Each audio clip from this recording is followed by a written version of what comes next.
Okay, dear students, now we have to discuss about isochoric process.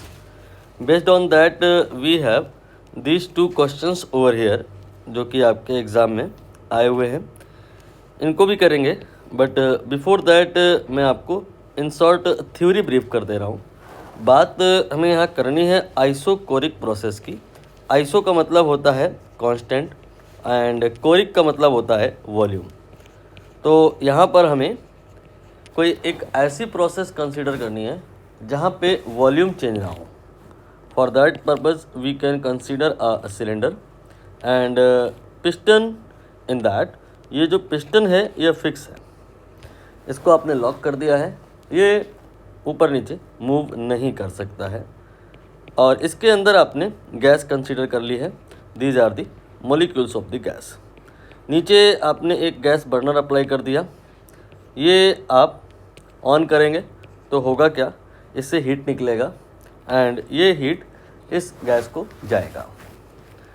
Now यहाँ पर आप देख रहे हो कि पिस्टन लॉक है, मीन्स वॉल्यूम कांस्टेंट है. अगर वॉल्यूम कांस्टेंट है then what about pressure and temperature. हमें प्रेशर एंड टेम्परेचर की बात करनी क्यों है? दरअसल हमें तीन लोगों की बात करनी होती है.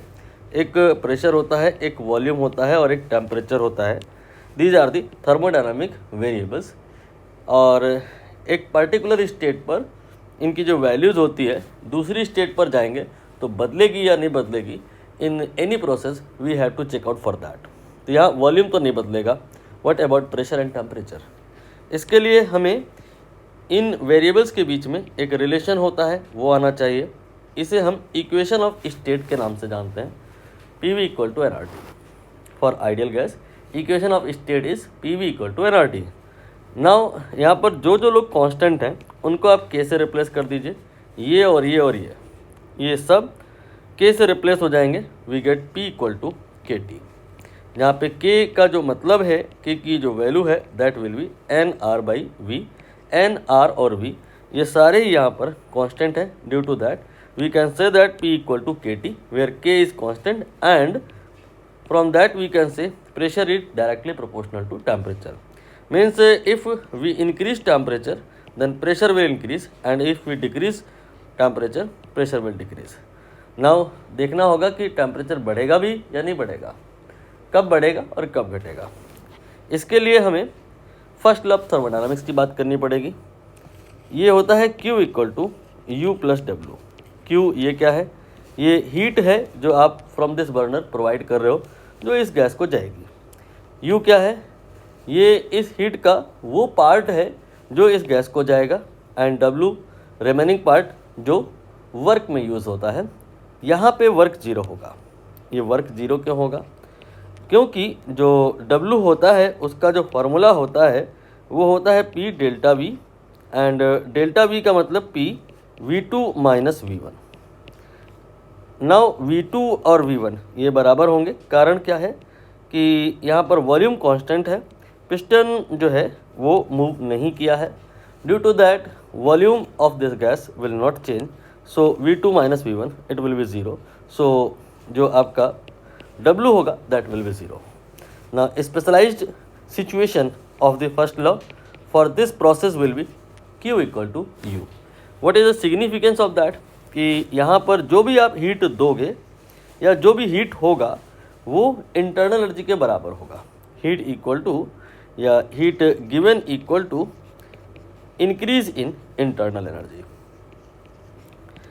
हो सकता है आप हीट दे ना रहे हो सकता है यहाँ पे कोई एक ऐसा सिस्टम बना के रखा हो जो इससे हीट ले रहा हो. तो क्या होगा? हीट गिवन की वैल्यू नेगेटिव होगी. That time we say heat taken. That time Q still U के बराबर ही होगा, but we say it is not equal to increase in internal energy, it will be equal to decrease in internal energy. Q always will be equal to U decrease in internal energy. Right. अब यहाँ पर एक बात और आपको देखनी है कि जो ये टेम्परेचर होता है वो U से रिलेटेड होता है, ना कि Q से. इस बात को सेपरेट डिस्कस कर लेते हैं. काम की है, बहुत जगह काम आएगी, कि ये जो टेम्परेचर है, ये जो इंटरनल एनर्जी है, they are related directly, but temperature and heat they are not related directly. Most of the time ऐसा रियलाइज़ होता है कि अगर हम हीट देंगे तो टेम्परेचर बढ़ेगा, हीट नहीं देंगे तो टेम्परेचर नहीं बढ़ेगा, हीट एक्सट्रैक्ट करेंगे टेम्परेचर घटेगा। Most of the time, not always, some time opposite भी हो सकता है। So relating Q and T directly it is not good practice. Good practice is what कि आप U और T को डायरेक्टली रिलेट करें एंड कहें कि जो अगर आप U बढ़ा रहे हो तो T बढ़ेगा, U घटा रहे हो तो T घटेगा। यहाँ पे आपने कहा Q जो है U के बराबर है। अगर आप हीट दे रहे हो तो जो Q होगा वो U में जाएगा, U बढ़ेगा, ठीक है। आप इसे डेल्टा U लिख लो और ज़्यादा बेहतर होगा, Q equal to delta U। जो आप हीट दे रहे हो वो डेल्टा U के बराबर होगा। तो यहाँ पर अगर आप हीट दे रहे हो तो U बढ़ेगा, और U अगर बढ़ेगा तो T बढ़ेगा, और T जो अगर बढ़ेगा तो आप ऑलरेडी बोल चुके हो they are directly related, they are directly proportional, so यहाँ पे प्रेशर भी बढ़ेगा। तो ये वाली जो कैटेगरी है जहाँ पे आप हीट दे रहे हो, क्या क्या होगा यहाँ पे Q ये पॉजिटिव होगा, U इंटरनल एनर्जी ये बढ़ेगा, और इसकी वजह से आप बोलोगे कि टेम्परेचर ये बढ़ेगा, इसकी वजह से आप कहोगे कि प्रेशर बढ़ेगा। इसके लिए क्या होगा ये आप खुद से सोच लो। Q यहाँ पर पॉजिटिव नहीं होगा, Q यहाँ पे नेगेटिव होगा, रीज़न बीइंग हीट आप एक्सट्रैक्ट कर रहे हो। Now due to that U internal energy ये डिक्रीज करेगा, ड्यू टू दैट टेम्परेचर ये डिक्रीज करेगा, due to that pressure decrease करेगा, right. Now we are in state कि आप या हम इस क्वेश्चन को करें। Let us read.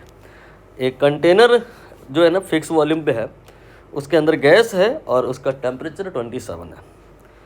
इसके बाद में प्रेशर डबल करना है, टेम्परेचर कितना करना होगा ये नहीं, शुड बी रेज टू, हाँ कितना बढ़ाना होगा या कितना करना होगा, दोनों बातों में अंतर है। यहाँ पर आप लैंग्वेज को प्रॉपरली बोलेगा, रेज टू रेज्ड बाई, ये थोड़ी अलग अलग बातें हैं।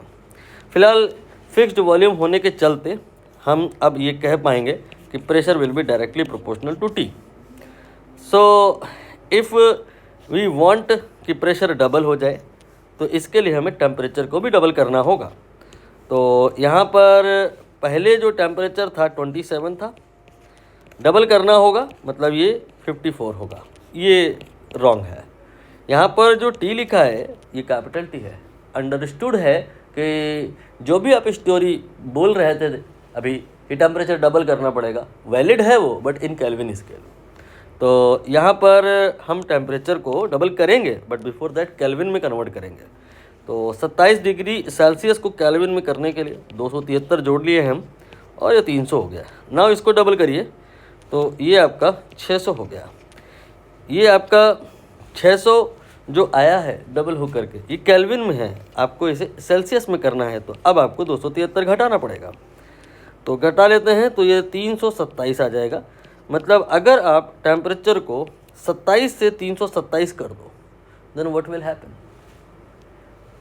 केल्विन स्केल में टेम्परेचर ट्वाइस हुआ है, and due to that pressure जो है वो भी ट्वाइस हुआ है।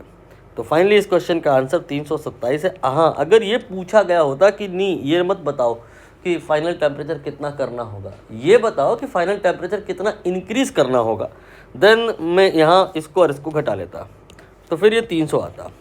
300 क्या, आप सोचिए इसको, 300 सेल्सियस या 300 केल्विन, सोचिए इसको थोड़ी देर पॉज करके, तो आपको एक बहुत इंपॉर्टेंट स्टोरी समझ में आएगी। क्या कि अगर टेम्परेचर के चेंज की बात हो रही है तो चाहे आप बात सेल्सियस में कर लो और चाहे बात केल्विन में कर लो, कोई अंतर नहीं पड़ता। Delta C and delta K they are equal. ये क्वेश्चन हो गया। एक और क्वेश्चन है, इसे भी कर लेते हैं। यहाँ पे कहा है कि ideal gas goes from initial state to final, during the process pressure of gas increases linearly with temperature. तो अंडरलाइन करिए यहाँ पे प्रेशर को, अंडरलाइन करिए टेम्परेचर को, अंडरलाइन करिए लीनियर को, मतलब P directly proportional to T, right. P directly proportional to T, ये जो अगर कहीं है ये स्टेटमेंट इंश्योर कर रहा है कि डेफिनेटली वहाँ वॉल्यूम कांस्टेंट है। क्यों?